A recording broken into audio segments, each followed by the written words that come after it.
All right, welcome everyone. As always, if you have a question, here's the microphone and ask a question. And Jack, amazing match today. How are you feeling after such a performance?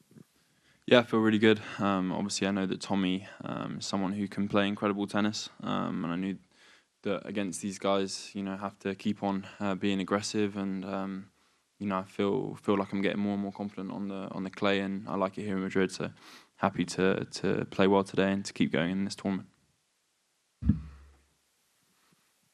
Hey Jack, congrats, great win.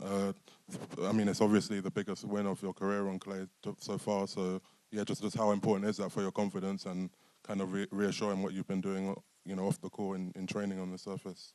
Yeah, I mean, I think the more matches I obviously play at this level, will keep helping my confidence on this surface. Obviously, a win today in that kind of way against someone who's ranked 12 in the world, is a big thing for me, and I'm just happy with the way I'm approaching the matches and my training and everything, and yeah, I'm looking forward to keep on continuing, hopefully trying to get better and better on this surface and just in general. Jack, congrats. I'm just wondering if clay is a surface that you needed to see proof you were going to be good or not, or if you knew from the start it was going to be good for you, if your team was trying to convince you it was good for you. What's your relationship with the surface? No, I mean, I guess professionally with the ATP, I haven't played loads on it, but when I was younger, whether it was in the UK or abroad, playing European events, like I always did well on the clay. Like I always thought I was a player who could play well on all surfaces. And I guess it is a bit different at this level, but last year I took a few tough losses against top players when I was unseeded. And then this year, yeah, it's just been about trying to stay fit, but also trying to show that I feel good on this surface in training. I've felt great, and I just want to keep going, and I think this surface could be amazing for my tennis.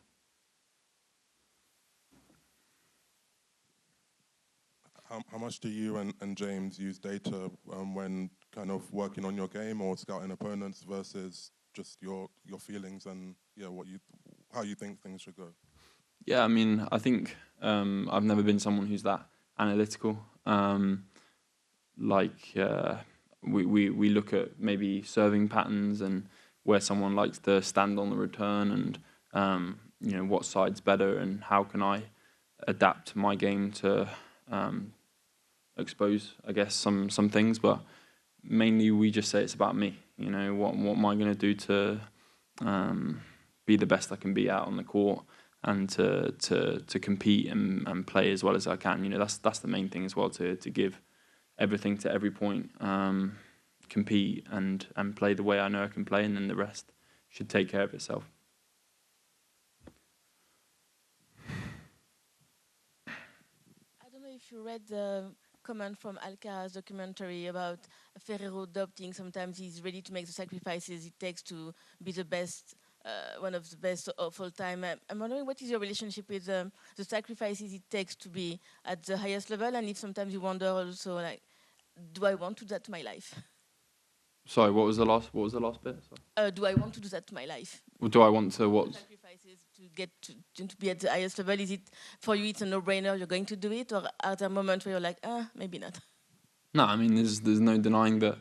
I think in any special professional sport, but especially in tennis, it's so relentless. We're playing, we're competing, we're away from our families, we're um, just sacrificing our lives. And I think if you do this sport properly as well and give it everything every day, it's tough. And I doubt myself every day that can I keep going? Can I keep going? Can I keep going? But I do. So I guess if you want to be great, then these are the things you have to do, and it's not like there's much harder work out there, putting things in perspective. I do a sport I love. I get to travel with amazing people, earn good money, and it is really, really mentally challenging, physically challenging. But I think, I enjoy that. So I don't know how long I'll play for. I don't know if I'll play until I'm mid-30s. I don't know when I'll play till. So I'm just going to try and make the best out of my career,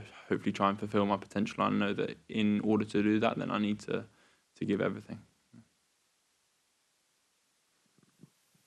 Just curious about your thoughts on Adi and the next match. Yeah, young player, likes the clay. Obviously, had a huge win against Novak this week. That would have been big for his confidence. I think he's been knocking on the door around top 30-ish for a while now. Really professional player. Like whenever I've seen him around, he's always doing the right things.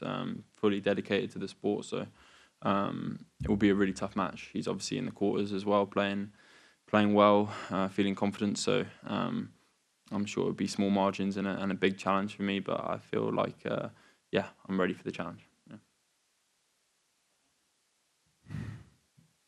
As a sad Arsenal fan, I have football on my mind. Am I right in thinking you're a United fan? Yeah. How much of a football fan are you? And in general, what other sports interest you? I guess. I was more into Premier League when I was younger. I think, like tennis, it seems like there's too much matches or too many things to follow now, and obviously being on different time zones, different places all the time, it's tough to keep following the team. So I've sort of fell out of love with trying to follow it all the time. Obviously, maybe Man U aren't doing so well, so that could be a reason why. But you guys are playing pretty well, so no, it's good. Sometimes, yeah, sometimes, yeah. Cheers.